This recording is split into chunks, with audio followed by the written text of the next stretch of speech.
At first, I was a very shy student, and I guess with all the teachers pushing me, I was able to bring out the zest in myself. So before, I used to talk a lot. I used to talk back. I wasn't that nice. I was kind of mean. I've changed because the first day I came here in summer school, they teach us character strength. When we started, right, in 1994, Mike and I knew that we wanted character to be as important to the work we were doing as academics. We knew that there were these characteristics, these character strengths that led to successful lives. So and then when I came here, I learned grit, optimism, all of the character strength, and then it really helped me to achieve my goals. It wasn't always the kids who did best in school who did best in life, right? That there was something else that also mattered. And now I just met a lot of new people, like my teachers, and they've just helped me change because now I help people a lot. As we got better at the academic side, we started saying, well, you know, what about on the character side? Is there actually a science out there to this? And around that time, we became familiar with the work of Marty Seligman, and Chris Peterson and Angela Duckworth. There are 7 strengths that are highly predictive of life outcomes. And these are zest, grit, self-control, optimism, gratitude, social intelligence, and curiosity. There was a science around these strengths that actually led to these outcomes in life, some of which actually outpredicted IQ or equally predicted life outcomes with IQ. And so if these strengths were highly predictive of life outcomes, well, why not make our schools focus on them? So here the strength, zest.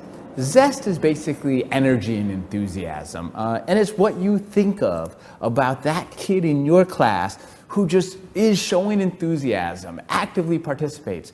But here's really the nugget of zest is this idea that you actually invigorate others. So that real energy and enthusiasm is not just self-contained, but it is something that also brings out energy and enthusiasm of others. One thing that I think I need to improve on is my self-control because I'm really zesty. So you know how there's some times where you can be zesty and then sometimes where you have to be serious? I think I haven't fully known when those times are, so I have to work on that. And when you think about self-control, there are basically actually 2 independent aspects of self-control. And the fascinating thing is that they're not necessarily linked. So there's work-related self-control and there's interpersonal self-control. And so the work-related self-control are all of those things that go into actual being productive at work. I would just say it took a lot of self-control in high school and grit to keep going. I had to consistently remind myself, where do I want to go? What do I want to be? The interpersonal side of self-control is around being able to be criticized, being able to accept criticism, to not lose your temper, to be able to stay focused through distractions, is polite to others, right? So it's really the irony of self-control. You could think about self-control at its root is work hard, be nice. Grit is a combination basically of persistence and resilience. Grit is when I experience failure and keep on trying, or when I finish something, I begin. Very important in college because I'm not always gonna win a lot, so because in life nobody's perfect, so I'm just gonna say myself that at least I'm showing grit and optimism, all the character strengths. Optimism, it's getting over frustrations and setbacks easily. And part of the reason you're able to get over it is the second thing, which is believing that effort can change your future. We have to talk a lot about optimism. And I know it looks bad now, but you have to stick with it. And practice is going to get you there. We all experience setbacks, right? So the optimistic child or the optimistic adults is that child or person who resists the 3 Ps, who doesn't view it as personal, who doesn't view it as permanent, and who doesn't believe it is pervasive to their entire lives. So curiosity is that excitement to explore new things. I said I was born with curiosity because I'm always curious about stuff. It's the kid in kindergarten who just wants every opportunity to explore the hula hoop or the dig in the sand. Gratitude, it's being thankful. It's recognizing and being thankful for the opportunities you have, and then being able to articulate it, right? Because those are actually two different skills, right? It's one thing to actually feel gratitude. It's another thing to actually articulate that. Social intelligence, it's knowing how to include others. It's being able to respect the feelings of others. And then it's being able to resolve conflicts when they come up. It is one of the essential sort of life attributes. And it's that kid who in the cafeteria tells the other kid, hey, come sit with us.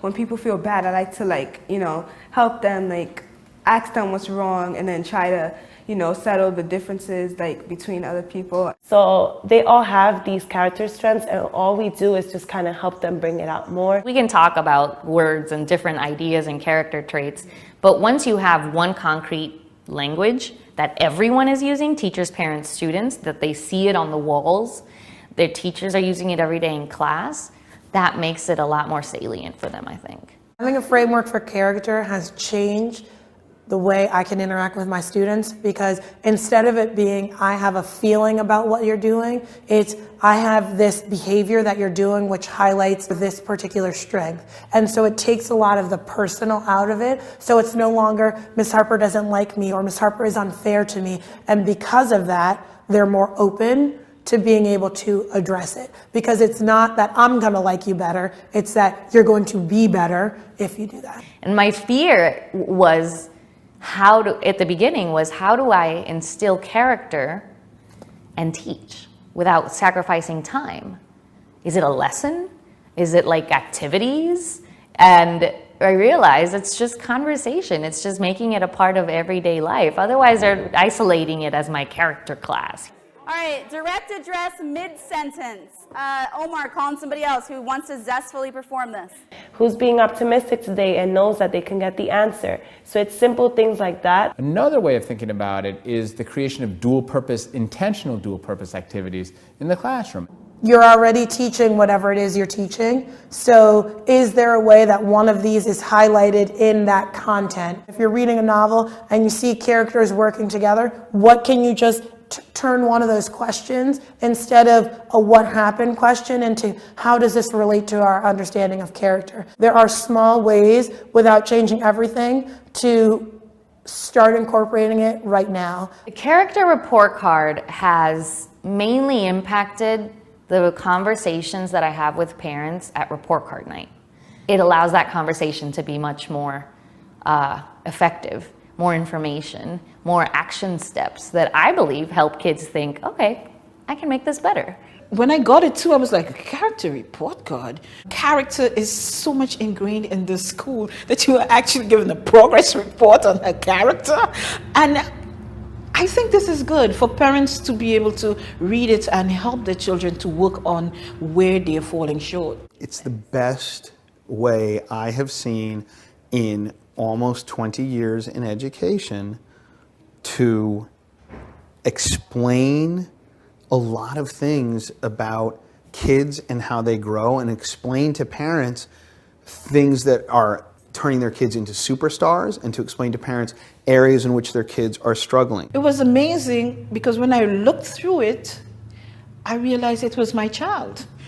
The first time in 5th grade when I got it, I was kind of sad because I thought I would get everything good. But then as I kept getting it throughout the quarters, I felt like I knew that I had to start taking action. And so I started taking actions and doing things to improve it. So our entire character approach is based on this quote from James Baldwin. And the quote has two parts. The first part says, the children are always ours, every single one of them. And the second part goes like this. Children have never been very good at listening to their elders, but have never failed to imitate them. So if we're going to ask kids to work on zest and grit and self-control and optimism, gratitude, social intelligence, and curiosity, if we're going to ask kids to work on those things, then we have to work on those things as well. Because the beauty of character is this idea that it's a shared journey, right?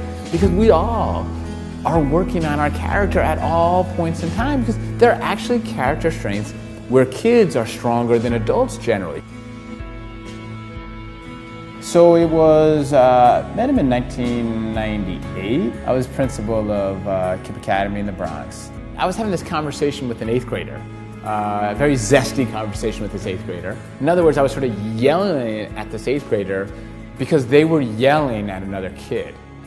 I mean, I was, it was unfortunate. My voice was raised, and so then the kid in the middle, as only an 8th grader will do, say, Mr. Levin, you do realize you're yelling at me to stop yelling. And was able to say, exactly, we should both stop yelling. And it was in that moment that my practice of yelling radically changed. And I realized that if I was going to ask kids to do something or not do something, then I had to be willing to commit to this shared journey.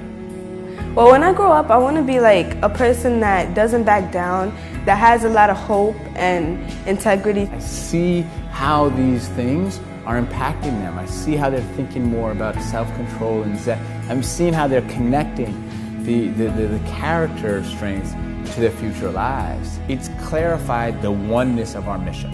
It's clarified that we are all in this together. It's clarified that we are asking of kids and parents the same thing that we're asking of ourselves. And it's given us a unifying language around that. The more we arm them with not just what it means to be a smart, well-educated person, but what it means to be a person with strong character and strong values, I think we set them up for success. It doesn't matter how smart you think you are or what you believe intelligence to be, whether you have it or you don't have it. What really ends up counting in life is how hard you work and the choices that you make.